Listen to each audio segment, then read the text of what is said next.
Please turn to Psalm 140, please.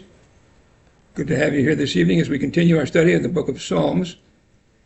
Last week we studied Psalm 139, which was a psalm we tend to be more familiar with, talking about how that God knows everything we do, everything we say, everything we think, and there's no place you can go to hide from him.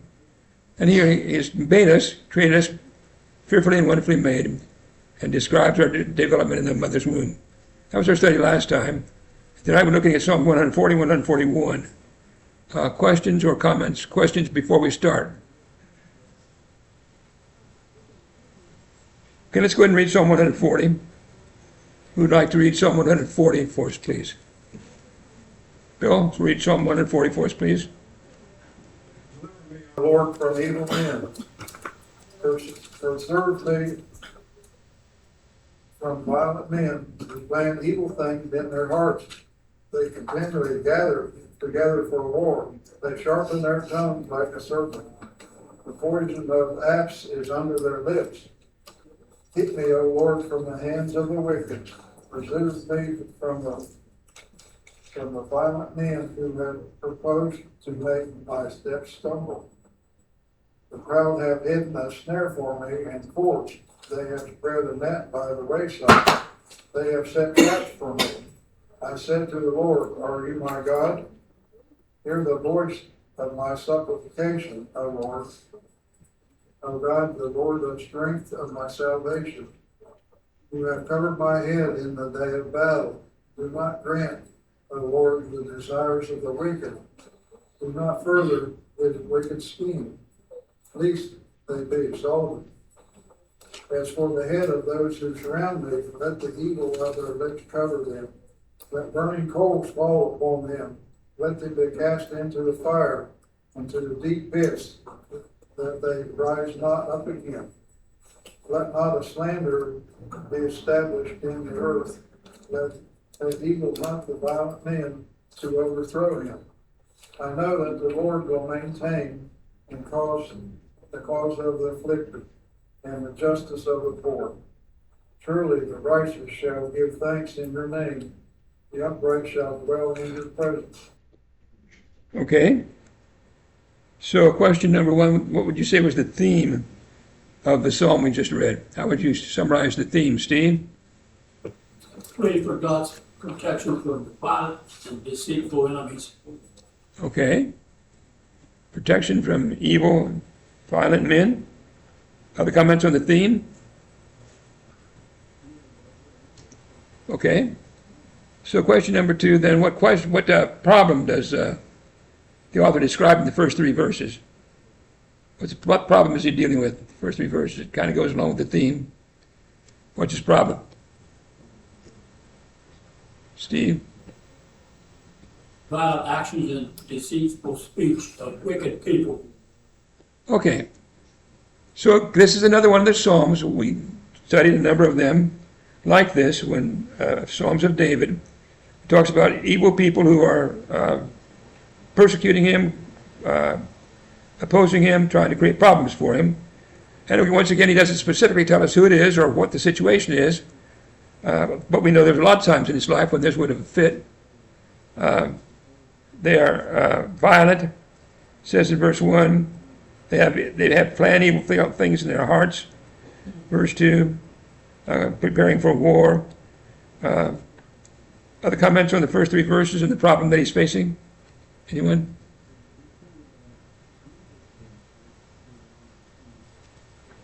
Okay. What was the significance that you might see of the sharpening their tongues like a serpent and the poison of asps under their lips? Verse 3. Any thoughts on what he may be referring to by that?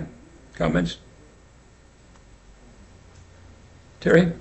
The idea that they're using their words to destroy him. It's a venomous serpent is one that can kill you, and of course the sharp tongues can slice you to pieces.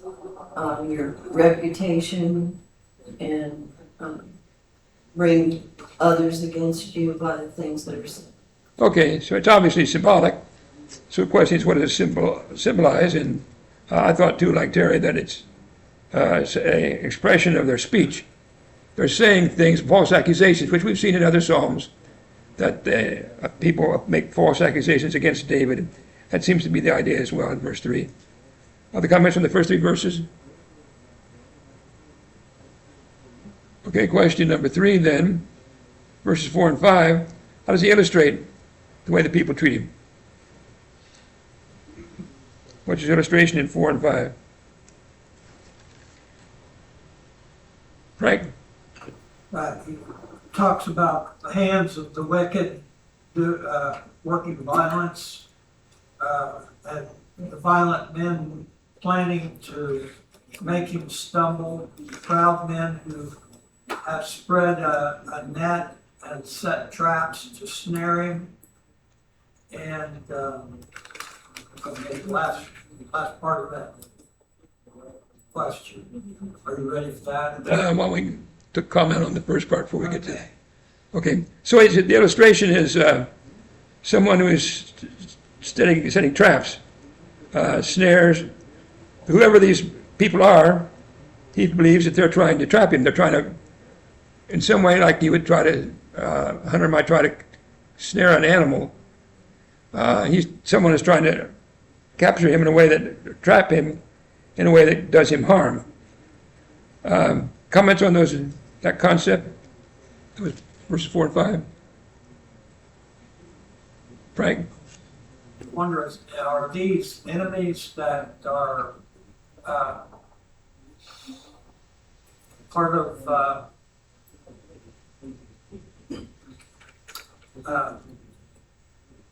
First King or his sons who were trying to bring harm to him?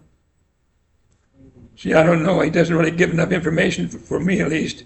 It could be Absalom, and Absalom's people could be Saul.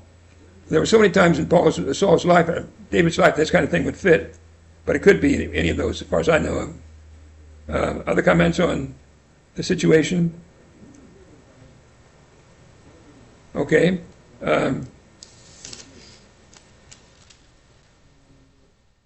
Okay, so then the last part of question number 3. How can this happen to us? How can we be in situations similar or that have a similar problem to what's being described here? What's the lesson for us? Rick?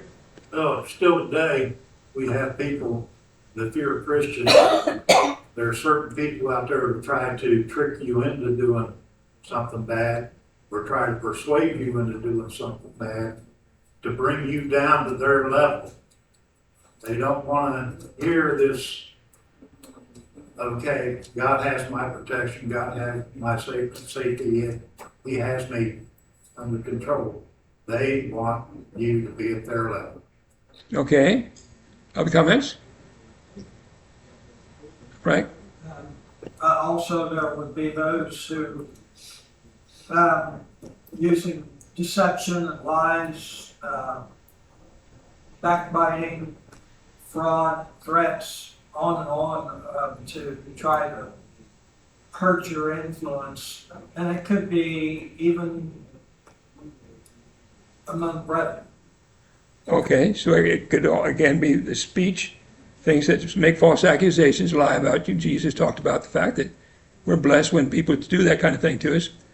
And I think it happens for all of us at times. I think especially for young people. At times, other young people tempting them, try to get them to do wrong things, tempt them in immorality. And it's a shame, but it's true.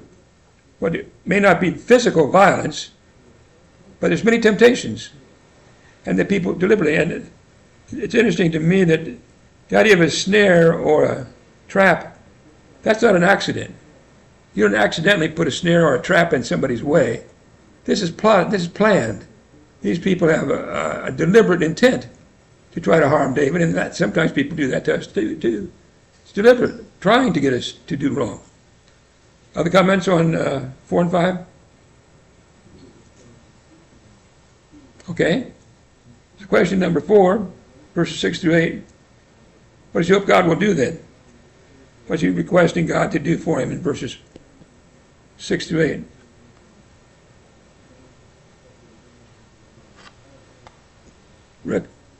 Hear my prayers and cover my head. Do not grant the desires of the wicked.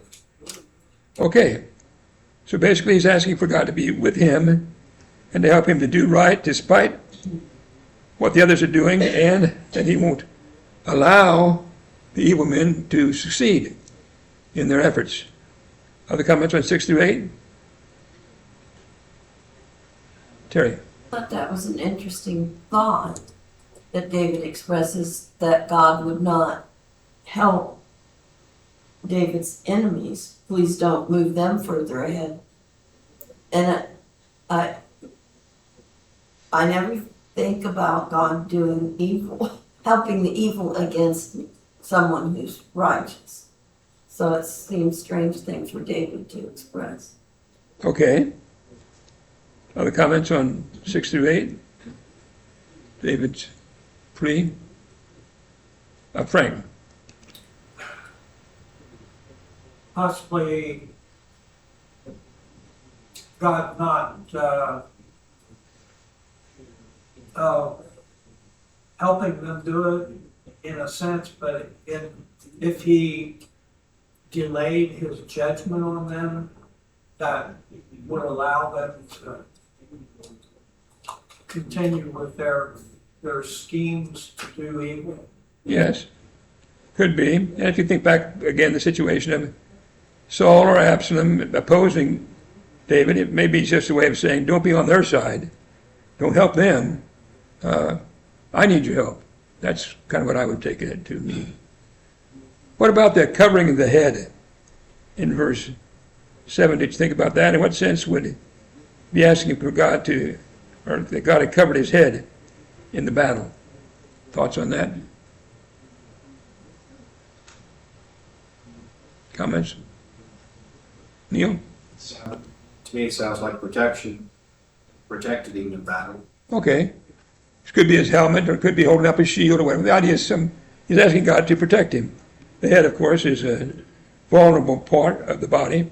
So he's asking for God's protection, God's care, more obviously symbolic since it's in this context. Other comments to verse 8? Okay, much of this is, Frank, go ahead. In modern day application, just like previous question, it could happen in the workplace or any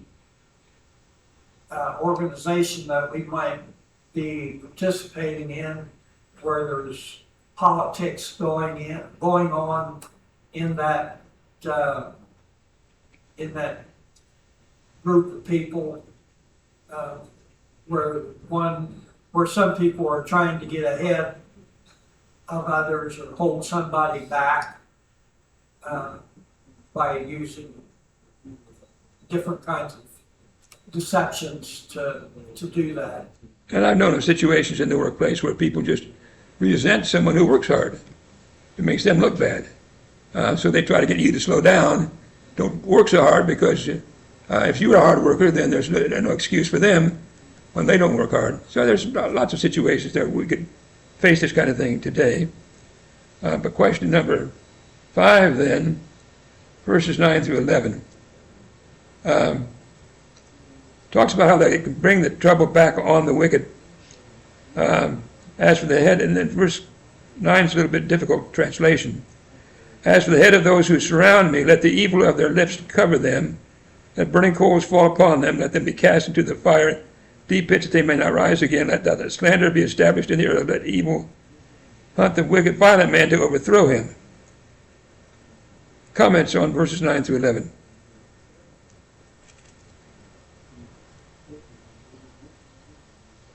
Okay, and we've seen this kind of language before in the Psalms, haven't we? Especially from David. It seems so vindictive when you first read it. But what are some thoughts we've discussed before on these kinds of sections of David's Psalms? Comments? Frank?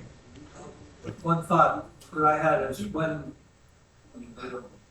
the evil of the enemy backfires on him to reveal what his wickedness is to what his wickedness is to other men, and he is judged for his wickedness.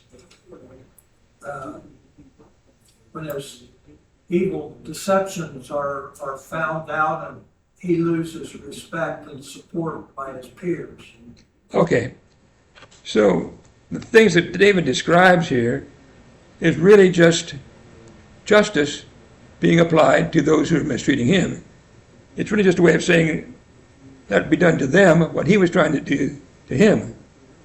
And we talked about the eye for the eye, a tooth for a tooth in the Old Testament. That punishment, and he's not doing it himself, he's asking God. It's not personal vengeance, he's asking for God, which is the way it ought to be done, that God's the one who takes the punishment. But he's asking for the punishment to be done, that the person not succeed in the evil that he puts forth. Okay? Other comments on how Frank has commented on how this may happen today. Other comments on how this may happen today? Last part of question 5. Rick? That's what I had, people that can come back on them. And a lie can be found out, and they will reap what they sow. Okay. Other comments? Terry? In Proverbs 5, 21 through 23, actually. For man's ways are before the eyes of the Lord, and he ponders all his paths. The iniquity of the wicked ensnares him, and he is held fast in the cords of his own sin. He dies for lack of discipline, and because of his great folly, he is led astray. So a wicked man often can be caught in the trap he has laid for someone else. Okay. All right.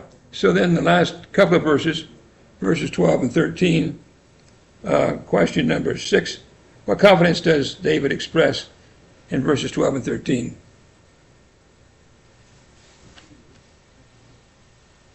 Or does he conclude the psalm with confidence? Rick? That the upright will receive God's protection and justice. Okay, so he's confident in the end, God will do what's right. The righteous people will be protected and the wicked people will be punished. May not happen in this life, we may not see it, but it will happen. We can trust God to do what's right. Anything else on Psalm 140? We really kind of need to move into 141 pretty soon here. All right, let's go ahead and read 141. Who'd like to read Psalm 141 for us, please? I'd like to read Psalm 141. Neil, please. Lord, I cry out to you. Make haste to me. Give ear to my voice when I cry out to you. Let my prayer be set before you as incense, the lifting up of my hands as the evening sacrifice. Set a guard, O Lord, over my mouth. Keep watch over the door of my lips. Do not incline my heart to any evil thing, to practice wicked works with men who work iniquity, and do not let me eat of their delicacies. Let the righteous strike me, it shall be a kindness, and let him rebuke me, it shall be as excellent oil. Let my head not refuse it. For still my prayer is against the deeds of the wicked. Their judges are overthrown by the sides of the cliff, and they hear my words, for they are sweet. Our bones are scattered at the mouth of the grave, as when one plows and breaks up the earth. But my eyes are open, you, O God, the Lord, and in you I take refuge. Do not leave my soul destitute. Keep me from the snares they have laid for me, and from the traps of the workers of iniquity. Let the wicked fall into their own nets, while I escape safety. Okay. So question number 7, what's the theme of this psalm? Rick? I look back on the last psalm, and it was a psalm of deliverance and protection. But this psalm starts out a whole different way, and he's asking God for his own righteousness, his own rightness within God, that God grant him these things so that he can stay strong in the faith. Okay. So this is a significantly different psalm, maybe different from several of others that we've read. He's asking God to help him do right in very specific ways he talks about. So he's calling upon God, begins with prayer, and he's calling upon God to help him to do what's right. Other comments on the theme? Okay, so question number, the last part of question 7, what does he compare prayer to? He compares it to what in verses 1 and 2? Prayer is like what in verse 2 especially? Frank? As incense and a sacrifice to God. Okay. So what's the point of the illustration? That kind of illustration is used other places, especially in Revelation, where incense is like prayer in what way? Rick? I take it as incense is pleasing, and it's pleasing to God's ear. All right, something done to please God. Other comments on the similarity? Okay, Frank mentions it's worship. The idea of the incense is ascends upwards, and the idea is our prayers that ascend upwards to God to praise and honor Him, like the incense. That's what I took it to mean. So then, verse 3, question number 8. What's his request in verse 3? Comments on the question, verse 3? Terry? Help me control my tongue. Help me to control my speech. Set a guard, O Lord, over my mouth. Keep watch over the door of my lips. I hope that's your prayer too. It certainly needs to be mine. Comments on the prayer of the verse 3, the guard over my mouth. Keep watch over the door of my lips. I ask you for other passages. I have other passages on our speech. Question 8. Rick? Over in James chapter 3, verses 1 through 12, it covers everything. The tongue is not said among our members that it defiles the whole body if we let it. And we have to tame our mouth and pay attention to what we're saying and what's right and what's wrong. Okay, good. Bill? Proverbs 13, verse 3. Okay. He who guards his mouth preserves his life, but he who opens wide his lips shall have destruction. Okay. Other scriptures anyone wants to talk about? Let's thought something in there. Steve? Proverbs 15, verse 1, the soft answer turns away wrath, but a harsh word stirs up anger. Okay. The Bible talks a lot about our speech. I thought it was especially interesting. He says, keep watch over the door of my lips. You know your mouth has a door? It's your lips. We need to learn to close the door at times. We need to learn when to close it and when to open it. And every one of us, the passage in James 3 that Rick was talking about, every one of us have problems with it. There are times we open the door when we shouldn't, and there's times we close it when we shouldn't. Every one of us needs to learn when to open the door and when to close it.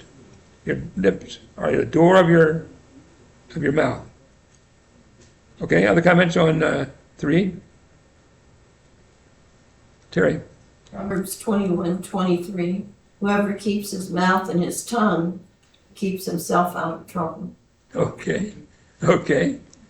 So I don't know about you, but my mouth gets me in trouble a lot of times. And if you learn to control it, you keep it out of trouble. Okay, we need to move on. Verse 4 then. What does he say in verse 4 in regard to our doing what's right? What you say in verse 4?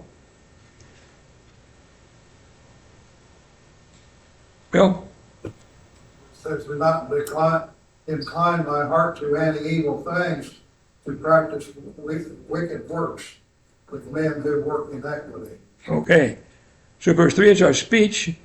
Guard my mouth. Verse 4 is my conduct.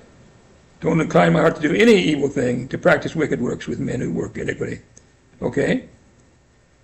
Okay, so I ask you then other passages about temptation. says here, other people are doing wrong things. That's it. Help me to avoid participating in their wickedness. So what are some other passages that talk about the danger of participating in other people's wickedness? Participating in their sins. Scriptures. Question number 9.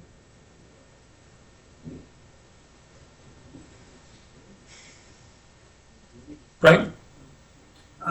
2 Thessalonians chapter 3, verse 6.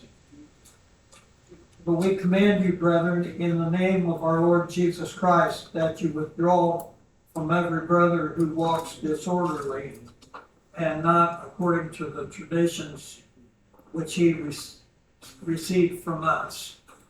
Okay. So to avoid those who would cause temptation. Okay, so there can be temptation even in the church, can't there?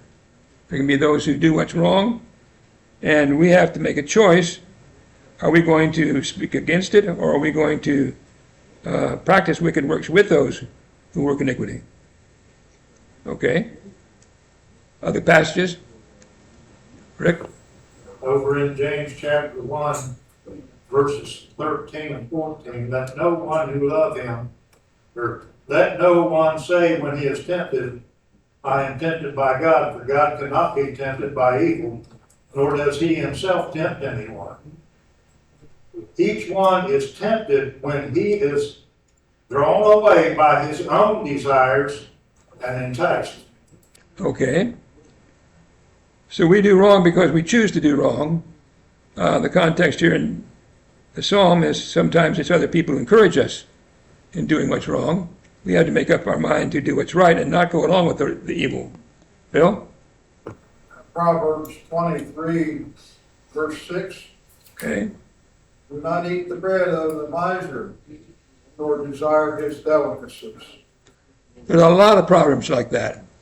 There's proverbs that say don't be with people who are drinking alcohol, don't be with people who lose their temper easily, and so on. So your associations often will determine whether or not you're the kind of person you become. We have talked about this before in the class, haven't we? Yes, you should try to help people who are in error to learn to correct their lives. It's not that you say I won't be around anybody who's in sin because you'd never be able to help anybody, but the question is, are you helping them or are they leading you astray? And the passage is talking us to make sure that we are the ones who are being an influence for good rather than being influenced for harm. Okay? Other comments on verse 4 and not participating with other people in their evils. Terry? The well-known phrase in 1 Corinthians 15:33, bad company corrupts good morals. Okay. And we need to believe that. We need to understand that. The passage starts out, do not be deceived. Do not be deceived. It's so easy to think that I can associate with evil companions, I can go along with people and the things they're doing that are wrong, and it won't affect me. And yet how many people have been led astray through that? Okay, other passages in the comments? Terry, go ahead. That flee youthful lusts, that Paul advises Timothy to write, to flee youthful lusts, because your companions are going to have those kinds of attitudes and actions. And if you're spending your time with people who are immoral or ungodly, you're going to be drunk into easily. So you flee it. You don't just play with it. You run away. You leave it because of the temptation. All right, moving on. Question number 5, or verse 5 rather. Question number 10. What does he tell us about rebuke in verse 5? So we've seen that we should ask the Lord to help us control our speech, to control our conduct and avoid temptations with other people. But what does he give in advice does he give us in verse 5 that we should do in order to help us to do what's right?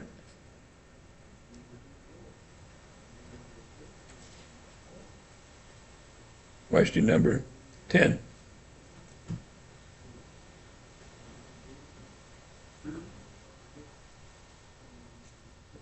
Frank? talks about being welcoming rebuke, and we should be eager to receive rebuke so that we can be warned of wrongs, and so we can correct those wrongs in our lives to be better servants and not lose our souls. Okay. So he's actually telling us that we should have a positive attitude when people reprove us. He says it's like excellent oil, let my head not refuse it. Okay? So I should appreciate when people try to show me where I'm wrong. So I ask you for some other scriptures. Some other passages, question number 10. What's some other passages about being willing to accept rebuke? Rick? Over in Romans chapter 5, verses 3 through 5, it tells us if we're righteous, and not only that, but we also glory in tribulations, knowing that the tribulation produces perseverance, and perseverance, character, and character, hope. But we have to be trying to do right, as David is, to receive that. Okay, so lots of kinds of tribulation that can benefit us. But one thing that can happen that would benefit us is when people tell us where we need to correct our lives according to Scripture. Other passages? Terry? Genesis 4 is the story of Cain and Abel. And in verses 6 and 7, God is speaking to Cain, and the Lord said to Cain, "Why are you angry, and why has your face fallen? If you do well, will you not be accepted? And if you do not do well, sin is crouching at the door. Its desires for you, but you must rule over it." So God's rebuke of Cain didn't benefit Cain. He was angry over the rebuke and sulking over the rebuke and the fact that God had not accepted what he offered. And I think even for all of us, we hear the Lord rebuking us, but we don't always appreciate that we can't do what we want to do and don't take the warning, and then we just go deeper into sin. So the natural reaction when somebody tells us that we've done something wrong and that we need to correct our lives, the natural reaction is, just mind your own business. Leave me alone. That's the way we naturally tend to be. And that's why the passage warns us, or admonishes us, that it's kindness. If they're doing it for our good, if it's based on Scripture, not just their opinions, and not just that we did something they don't like, but they can show in the Scriptures, then we should appreciate the fact they're trying to help us. And it's hard to learn that. We all need to learn it. Most of us don't mind telling other people when they're wrong. It's a different thing when somebody tries to tell us when we're wrong. We need to be willing to have an honest heart to listen.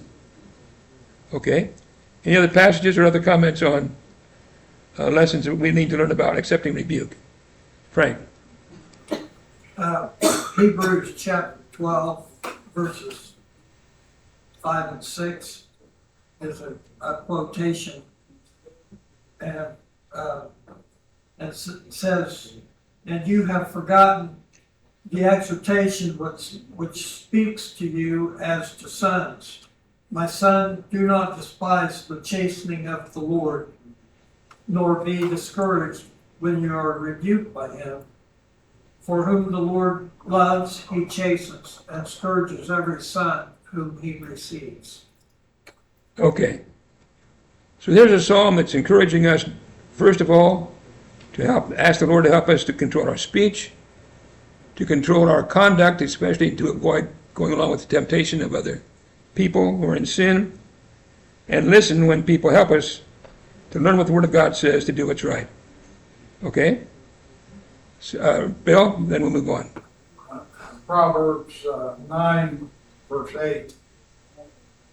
Do not correct a scoffer, at least he hate you. Rebuke a wise man, and he will love you. All right, rebuke a wise man, and he will love you. That's because he's wise. He realizes the value of it. So we move on then to verse 6 and 7, which are difficult verses. talking about judges that are overthrown and bones that are scattered. I don't know if we have time to really go into it very carefully, but anybody want to comment on 6 and 7?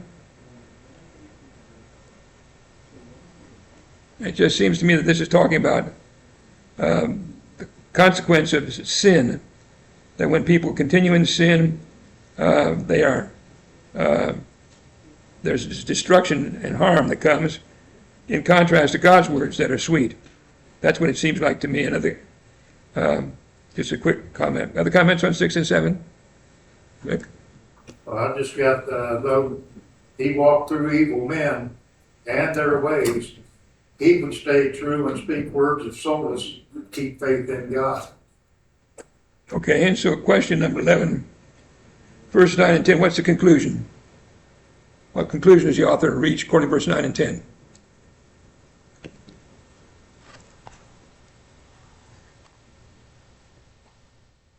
Comments on the conclusion, 9 and 10? Frank? It's a prayer to God to keep him from falling into the snares, the traps of the workers of iniquity. So in some extent, we're back to the previous psalm, aren't we? People are trying to trap him, trying to get him to do wrong, and just like we talked about, sometimes people do that to us. We don't want to fall into those traps. We don't want to do wrong.